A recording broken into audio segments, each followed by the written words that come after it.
So here we are, our last unit in managing your career and managing employees, and that is motivating the workforce.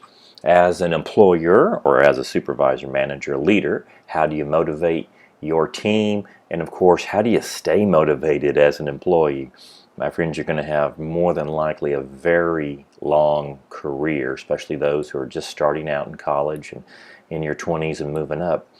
Very important. Where do we find the motivation to do our best?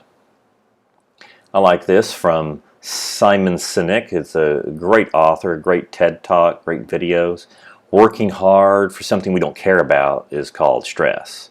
Working hard for something we love is called passion. And so I certainly hope that you have a very passionate job, career, or that business that you are going to develop throughout your life. High morale. Maintain that positive attitude towards our job and our organization. And that's, I love my job. Human relations, interactions between the people we work with every single day, how we relate to each other.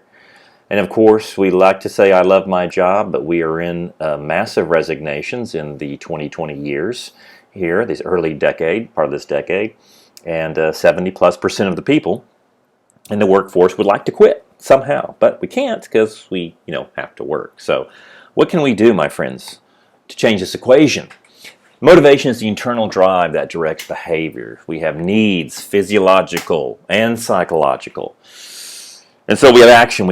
That's what we do to fulfill the need. We take action, and of course we have a reward that is positive or negative reinforcement. That's how we kind of look like sometimes in our meetings that we go to at work and just our normal work life. Maslow, if you've taken sociology, if you've taken psychology, you've probably heard of Abraham Maslow and Maslow's hierarchy of needs. Again, coming out of World War II, we were a huge production economy. We had to get the United States economy, the world economy, running again.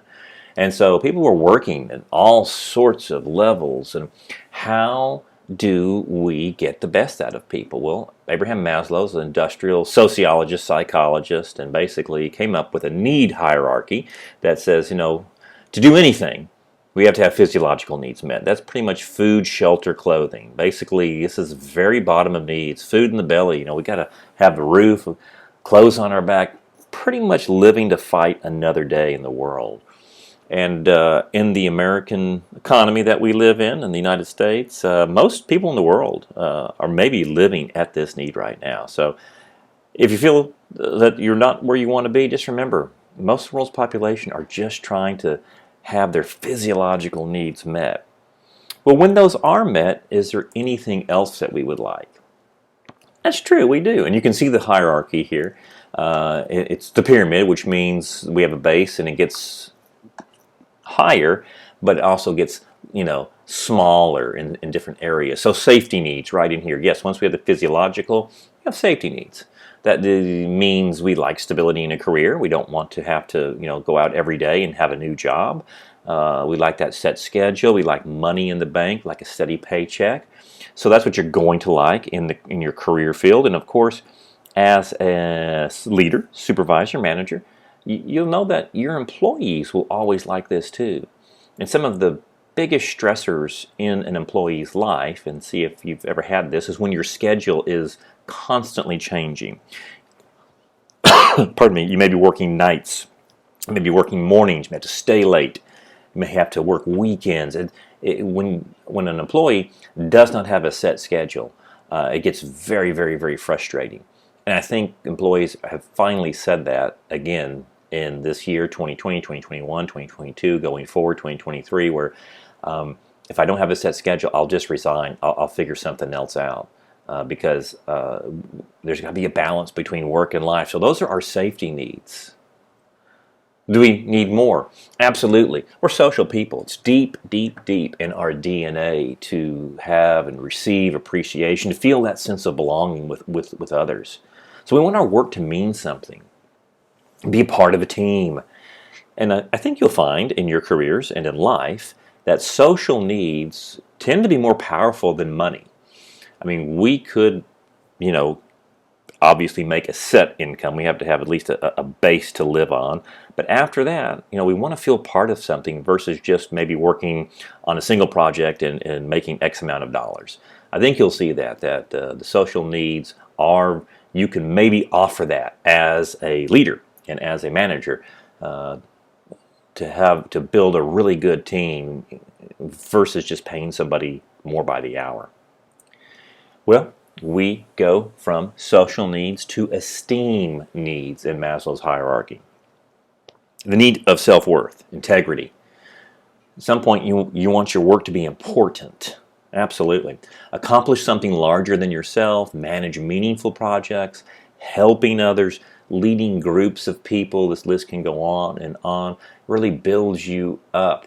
Unfortunately, most of the workforce, and certainly the most of the American workforce, maybe in the world itself, people have a very low self-esteem about themselves. Even people that you don't even think that would happen to. Maybe they look very successful, but deep down they have to keep proving their success because of a low self-esteem. As the picture says, what matters most is how you see yourself. So the kitty cat sees himself as the big lion versus the lion seeing themselves as a small kitty cat. And of course, Maslow's, the pyramid top would be self-actualization. The need to become everything that one can become. All right, that desire that, the work is great, it's satisfying. Getting a paycheck is just an extra thing I do, but I love the work so much. I'm an expert in my field. You may be a mentor to others. I like to say you found your calling in life. It doesn't mean you make the most money. It doesn't mean you're a billionaire. It just means you are, you have that great satisfaction of what you do every day. Well, there were other sociologists and psychologists who were trying to have better production cycles and have again, more motivation for the employee. And so Herzberg had a two-factor theory, and it based on hygiene factors and motivators. So hygiene factors were basically, satisfying or dissatisfying elements of your job, such as your working condition. Is it a safe, happy, working condition? Company policy? Was there job security? Things like that. And that's not a bad way for those starting your career to say, hey, do I like where I work? Do I have a nice office? Am I grouped in here where I'm just this is looks like some sort of a lab setting or industrial manufacturing semiconductor circuits. These resemble Maslow's lower level needs, but they can be very important as you start looking at what type of a job you'd like to have. And I think that's why so many people are resigning today, because of the working conditions. Most people want to work remotely because it became so popular, and they really don't see the need for some organizations to actually go back to an office and drive and be treated rudely by customers as well. So those are the hygiene factors. The motivators, Herzberg, is much like Maslow's higher level needs, were achievement. I've been recognized for doing well. I've achieved something. I've got more responsibility. And workers tend to have higher motivation when these are present. And then a very, very popular theory was Douglas McGregor. He had a theory X and Y, and this is very, very prevalent in the workforce today.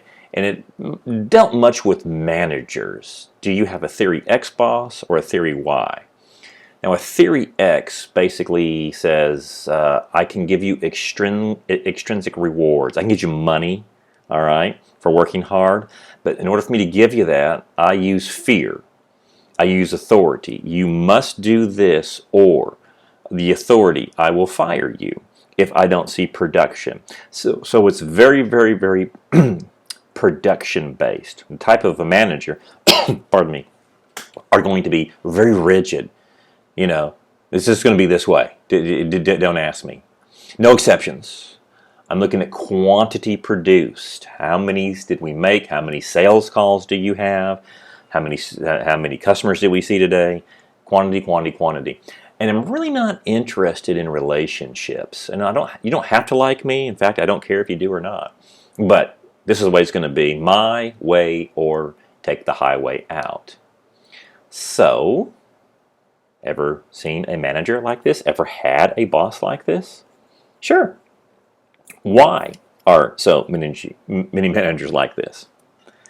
Well, it's pretty easy, isn't it? I mean, how difficult is it to use fear and authority and just reward systems of extrinsic rewards? Again, I could give you something or take something away.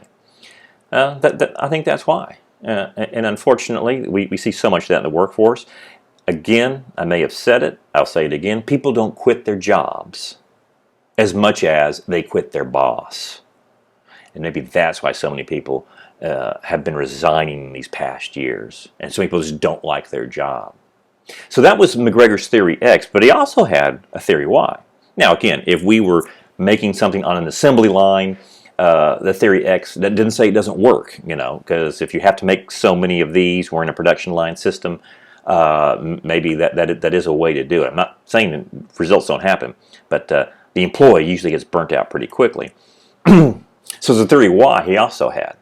He said, now, the theory Y leader wants creativity, wants growth for you as the employee, wants you to have self-direction.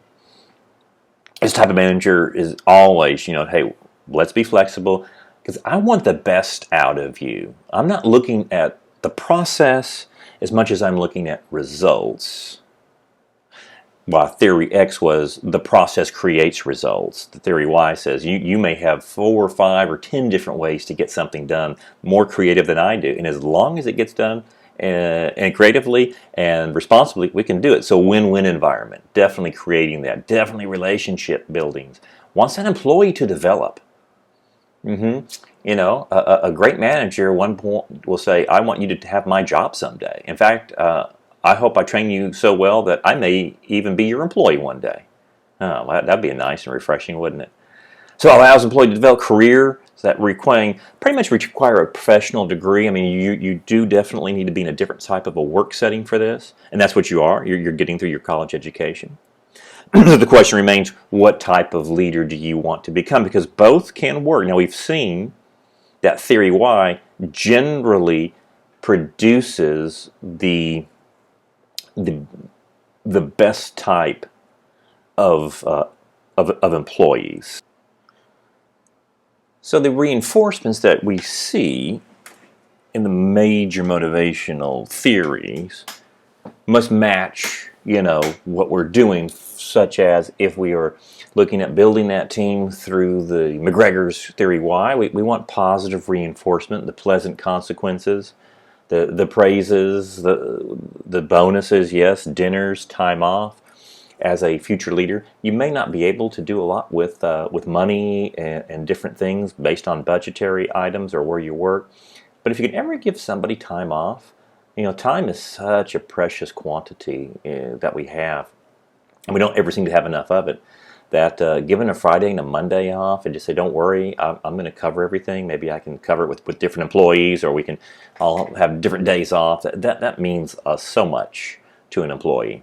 Now, the theory X and other ways of looking at reinforcement would be the hard one right there, the negative reinforcement. That means I'm going to use unpleasant consequences, your fear of losing a job. I think you have to be consistent on these. Negative is if you do, then you get. If you produce so many widgets or so many items, then you get the money.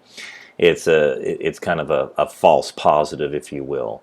But I think I don't think you go back and forth on reinforcing negative and positive in the same breath, because then it just becomes the employee doesn't know what's going to happen either day, what kind of boss they're going to get. You need to be either a theory Y or a theory X, and I hope you choose the theory Y. There's a theory Z. All right, that was Japanese practices, a little combination. And for many, many, many years, Japanese companies treated everyone like family. In fact, they literally went on vacations and time off together. I don't think I would ever want to do that, but they had self-directed teams. What came out was a leader will always rise in a group and let the group take over a project and see what happens. We got very high levels of quality and great participative management. That way everyone gets to contribute. that was theory Z.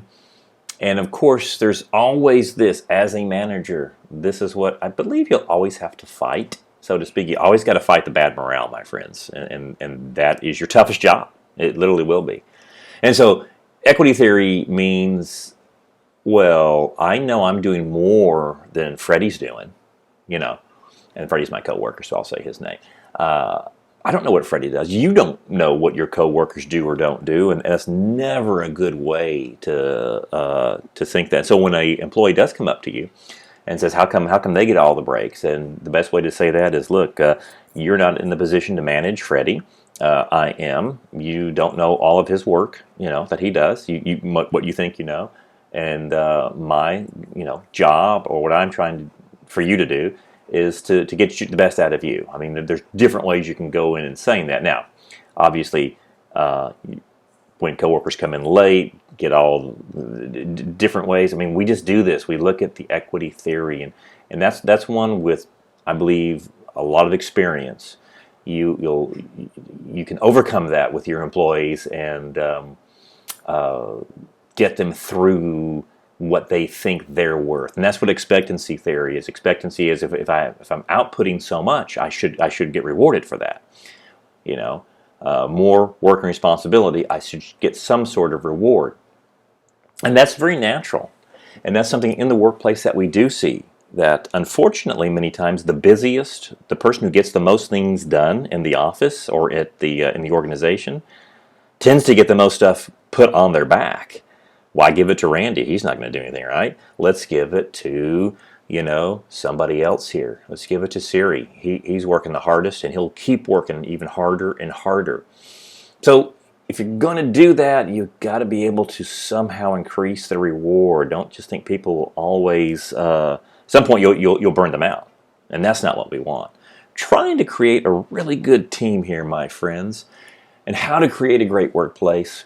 I may have said this earlier in the 5 keys of success, but as you are trying to develop your team and what seems to be a really good-looking workforce or mentality is this work triangle that we're performing, okay?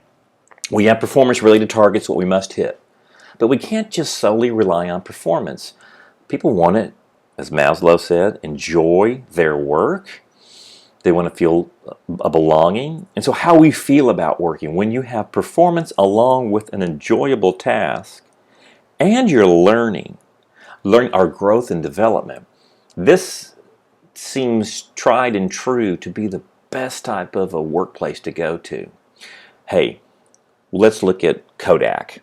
Kodak, which was a behemoth of an organization, doesn't really exist. They exist on a very small basis of what they ever were. But they were focused on performance. They invented the digital camera, and then they got scared about it because they made their money on film, and they made their money 80 to 90% of their profitability was easy for decades. And so they really looked at being extraordinarily efficient in that performance. And so in the digital camera, which they designed and invented, said, "Oh, how do we sell film on this? We may not be, getting to where we want to." And we look at Blockbuster, we look at Sears.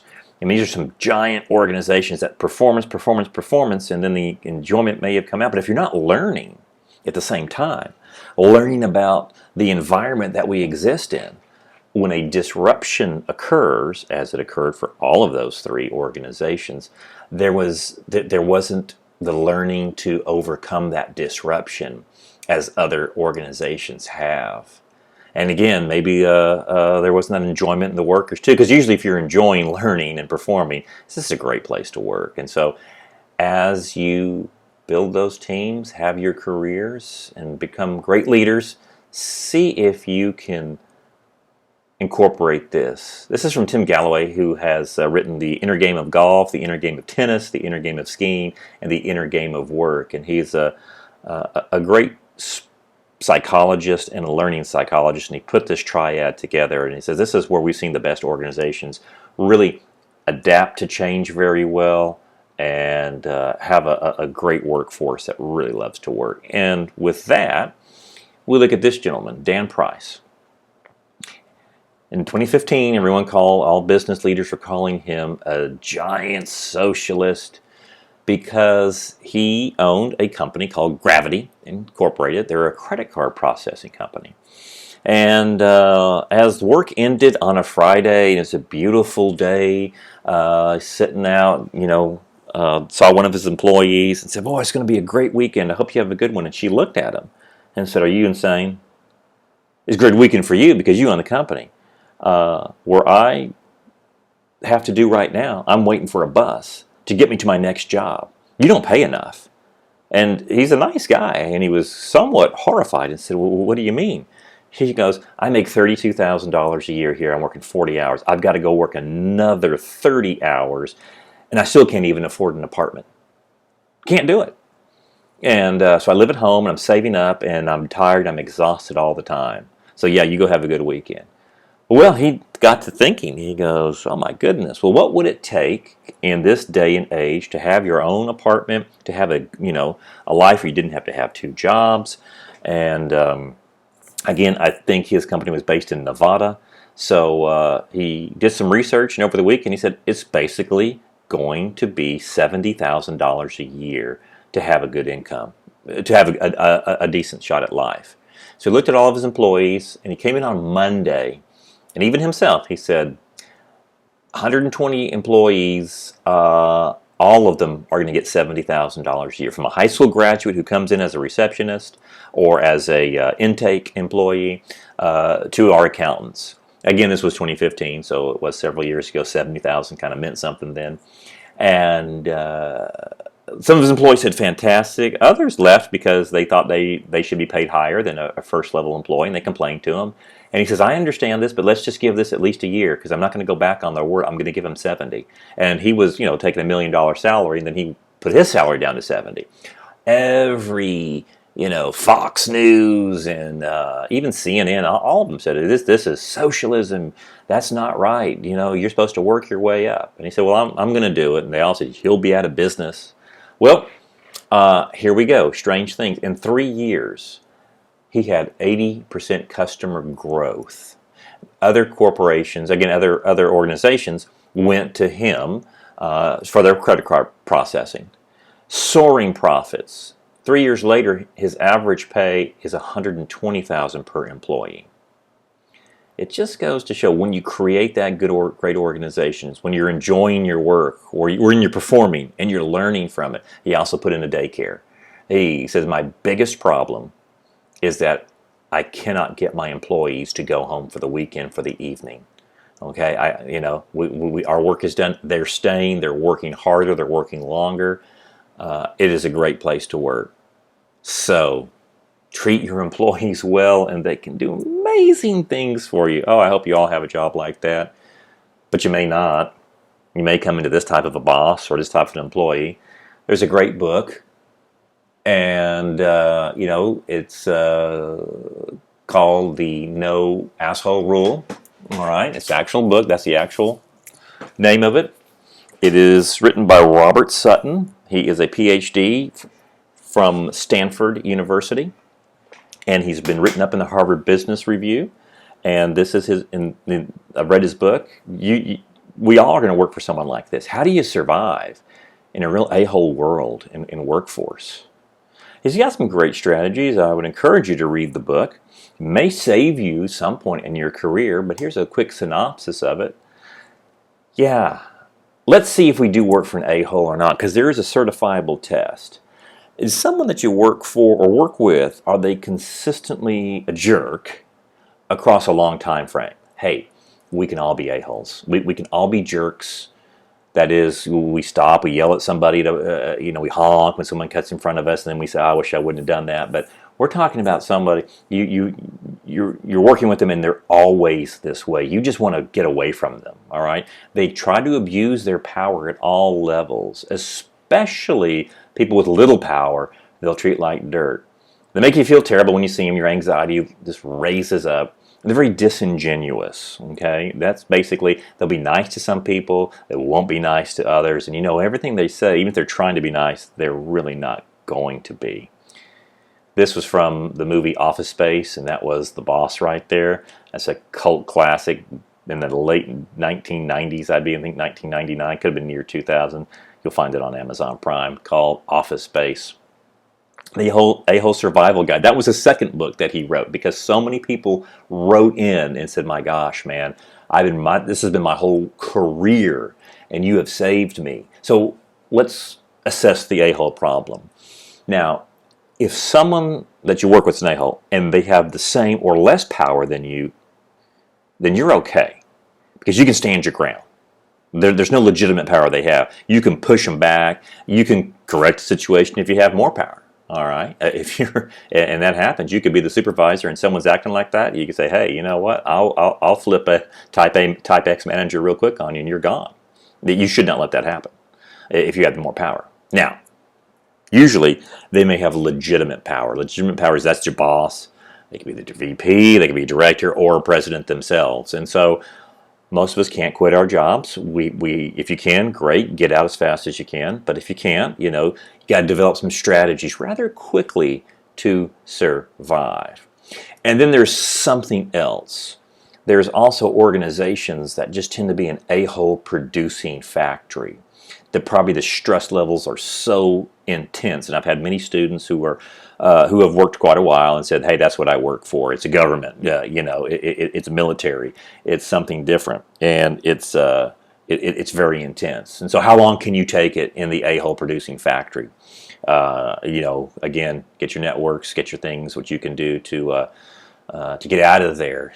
So, some of the strategies, all right, with a whole boss that has legitimate power. This is from Leonardo da Vinci. Now, he had many great quotes, but this is a person who did work for kings, rulers, the church, that had tremendous power. So literally the rulers of the world in his era. And he said, it's easier to get out earlier than later. It's easy for me to say I'm not going to do that project versus to get into it, and then you get yourself in a hole. So if it's very early in your career or your job and you're able to get out, you see this is no place I want to be, and my job right now maybe not be worth it. But if it's a professional job that you do like and you need, and you're so you're also basically responsible for other people. Here's the other strategies. Can you avoid the person? Hey, I've worked with this. I worked with this before, and so limit your face-to-face time. Maybe it's email correspondence. When I say not text, unless you have a phone that is supplied by the organization, and I know it may be difficult in some jobs, but don't text them, or don't give them your number to text, or have a different app for that if that's possible. Just do your email correspondence through your work email. Interesting, on a meeting, and I think we've talked about this in standing meetings. Standing meetings, if you have to call a meeting with these people, standing meetings are actually more efficient than a sit-down meeting, and they take about 50% less time, maybe even 60% less time. When someone starts sitting down and putting all their stuff there, and they want to hold court, leaning back if they have the power, and those are brutal. So quick meetings, maybe you miss a meeting. Hey, I had to do that. And the person that I did this for, I said, you know what, I may have to take it on the chin here, get hit in the face a little bit, but I'll have a good excuse for missing meetings, and I'll get the information some other way, especially if I wasn't a key player in it. And those help. And avoidance, I found different routes to my car when I saw this person walking through the building or different parts of the corporate campus. I found different ways to get to my car, and parked in different routes as well. I had to save myself. And what was very interesting is when the person was terminated and had to leave, so many other of my coworkers felt the exact same way and said, "Man, I did this." So here's some of the things you can do. Build those relationships at work. Very delicately and very strategically, you'll find people who feel the same way. Maybe it helps. Support each other. Go to those meetings together. And so I did this for a person I mentored. That she had a person that was our one of our bosses that we had to report to, and she said, I'm tired of going in to there by myself because he runs over me. And I said, well, I'm officially your mentor, so I will go to you with meetings. So I showed up with her in the meeting, and the person all of a sudden did a double take. Like, well, oh, Randy, what are you doing here? Oh, well, I'm her mentor, right? You signed me that, so I'm mentoring her through meetings, and this is a project meeting, so I'm here. And my coworker said everything changed immediately. It was a shorter meeting. We got exactly to what we needed to get to, and he never called me in for another meeting because I told him Randy will always be a part of a meeting with me as my mentor. And he didn't like that, but he couldn't say anything about it. So that will help. So maybe you can support each other. Hey, you can fight back, my friends. You can always say, I will not be treated this way. In the world we live in, these words right here in the human resource world are very true, and they're very sharp. You are creating a hostile work environment, and I'm recording that right now. I'm writing that down. You are belittling me. Again, those are some ways that the people will hurt themselves. So usually people who are hay-holes can shoot themselves in the foot. Why are they still employed, you may be asking? Because they can get results. They can be that type X manager that can get the results, and maybe their person above them doesn't care as long as the results are there. Yeah, yeah. I love this one. A boss owes someone who turns into a whole 10 seconds after being made supervisor. So, you may say, well, am I enabling this person to continue? Oh, well, maybe we are, but we've got to survive at work, and hopefully you can wait that person out, and you pray hard enough that somebody comes in who's a better boss, or you get transferred, or you get promoted yourself. Some of these a-hole survival guys, hey, detoxify yourself. Have something else to look forward to. In this class, I asked you to build a side business idea. And this was one of the main reasons I did so. Yes, to have a second income. Yes, to start making different money. Yes, to start enjoying different things. But this was great. When you have that fun job or that side business, you get to work and say, okay, great, I'm here. And now I get to really have an outlet. Don't just go home and watch the TV until we sleep. Have something fun. Volunteer hobbies. Build that network. We're going to have to deal with this throughout our career. I hope some of these things can really help you. Leadership. It's not about being in charge. It's about taking care of those in your charge. I hope you enjoyed this unit lesson. Thank you.